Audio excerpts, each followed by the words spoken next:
கர்த்தருக்கு ஸ்தோத்திரம். இன்றைய வசனம் 62 சங்கீதம் 8 தேவன் நமக்கு அடைக்கலமாயிருக்கிறார். 62 சங்கீதம் 8 தேவன் நமக்கு அடைக்கலமாயிருக்கிறார். இன்னைக்கு கர்த்தர் உங்ககிட்ட சொல்கிற ஒரு வார்த்தை நிஜமா, நான் உனக்கு இருக்கேன், நான் உனக்கு அடைக்கலமாக இருக்கேன்னு சொல்கிறாரு. விசுவாசிக்கிறீங்களா? பைபிளில் அநேகருக்கு தேவன் அடைக்கலமாக இருந்தார். அதுவும் ரூத்து குறித்து பார்க்கும்போது ரூத்துக்கு தேவன் அடைக்கலம் தந்து ஆசீர்வாதம் தந்து ரூத்தை உயர்த்தி வைத்தார். ஆமென்.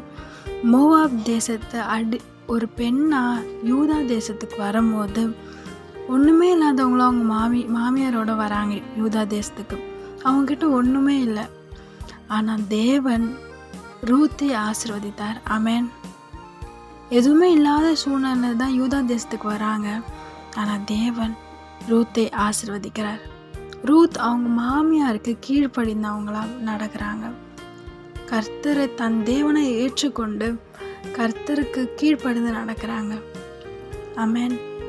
கர்த்தர் ரூத்தை ஆசீர்வதித்தார். இன்றைக்கும் உங்கள் சூழ்நிலை ரூத் போல் இருக்கலாம். யாருமே இல்லாத சூழ்நிலையாக இருக்கலாம்.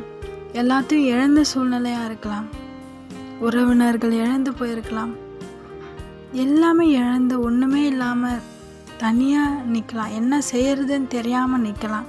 யார் எனக்கு இருக்கான்னு கேள்வியோடு இருக்கலாம். இன்றைக்கி சொல்கிறாரு, ஏசப்பா உங்களை பார்த்து சொல்கிறார், நான் இருக்கேன் உனக்கு, நான் உனக்கு அடைக்கலம் தரேன். அன்னைக்கு ரூத்தை உயர்த்தி ஆசீர்வதித்தேன், இன்றைக்கி உன்னையும் ஆசீர்வதிக்க வல்லவராக இருக்கிறேன், என்கிட்ட வான்னு சொல்கிறாரு. உங்களை பார்த்தா சொல்கிறாரு, கண்ணீரோடு இருக்கீங்க, கவலையோடு இருக்கீங்க, ஏசப்பா இன்னைக்கு உங்களுக்கு ஆறுதலையும் சமாதானத்தையும் அடைக்கலத்தையும் தந்து ஆசீர்வதிப்பார். ஆமென்.